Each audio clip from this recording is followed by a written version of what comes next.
The Just So Stories by Rudyard Kipling. How the Camel Got His Hump. In the beginning of years, when the world was so new and all, and the animals were just beginning to work for man, there was a camel, and he lived in the middle of a howling desert, because he did not want to work, and besides, he was a howler himself. So he ate sticks and thorns and tamarisks and milkweed and prickles, most excruciatingly idle. And when anybody spoke to him, he said, "Humph!" Just, "Humph!" and no more. Presently, the horse came to him one Monday morning, with a saddle on his back and a bit in his mouth, and said, "Camel, oh camel, come out and trot like the rest of us." "Humph!" said the camel, and the horse went away and told the man.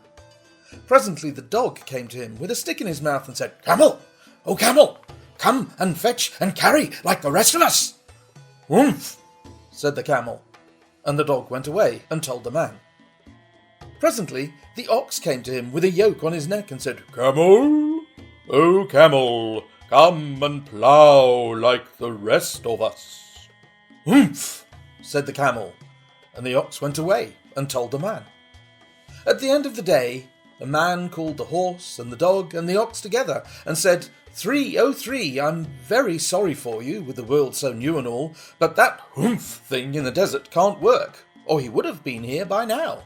So I'm going to leave him alone, and you must work double time to make up for it." That made the three very angry, with the world so new and all, and they held a palaver and an indabada and a powwow on the edge of the desert, and the camel came chewing on milkweed most excruciating idle and laughed at them. Then he said, "Humph!" and went away again.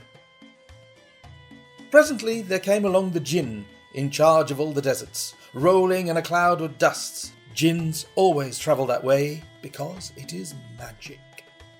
And he stopped to palaver and powwow with the three. "Jinn, of all the deserts," said the horse, "is it right for anyone to be idle with the world so new and all?" "Certainly not," said the Jinn. "Well," said the horse, "there's a thing in the middle of your howling desert, and he's a howler himself, with a long neck and long legs, and he hasn't done a stroke of work since Monday morning. He won't trot." "Whew," said the Jinn, whistling. "That's my camel, for all the gold in Arabia. What does he say about it?" "He says, 'Humph,'" said the dog, "and he won't fetch and carry." "Does he say anything else?" "Only humph, and he won't plough," said the ox. "Very good," said the Jinn. "I'll humph him, if you'll kindly wait a minute." The Jinn rolled himself up in his dust cloak and took a bearing across the desert, and found the camel most excruciatingly idle, looking at his own reflection in a pool of water. "My long and bubbling friend," said the Jinn, "what's this I hear of your doing no work, with the world so new and all?" "Humph!" said the camel. The Jinn sat down, with his chin in his hand, and began to think a great magic, while the camel looked at his own reflection in the pool of water. "You've given the three extra work ever since Monday morning, all on account of your excruciating idleness," said the Jinn, and he went on thinking magics with his chin in his hand. "Humph!" said the camel. "I shouldn't say that again if I were you," said the Jinn. "You might say it once too often. Bubbles, I want you to work." And the camel said, "Humph!" again. But no sooner had he said it than he saw his back, that he was so proud of, puffing up into a great big lolloping humph. "Did you see that?" said the Jinn. "That's your very own humph that you brought upon your very own self by not working. Today is Thursday, and you've done no work since Monday, when the work began. Now you are going to work." "How can I," said the camel, "with this humph on my back?"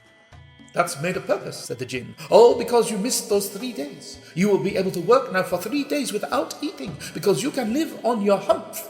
And don't you say I never did anything for you. Come out of the desert and go to the tree and behave yourself." "Humph yourself." And the camel humphed himself, humph and all, and went away to join the three. And from that day to this, the camel always wears a humph We call it a hump now, not to hurt his feelings. But he has never yet caught up with the 3 days that he missed at the beginning of the world, and he has never yet learned how to behave. The camel's hump is an ugly lump, which well you may see at the zoo. But uglier yet is the hump we get from having too little to do. Kiddies and grown-ups too, ooh ooh.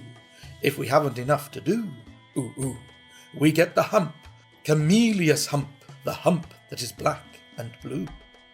We climb out of bed with a frowsly head and a snarly-yarly voice. We shiver and scowl and we grunt and we growl at our bath and our boots and our toys. And there ought to be a corner for me, and I know there is one for you, when we get the hump, Camellious hump, the hump that is black and blue.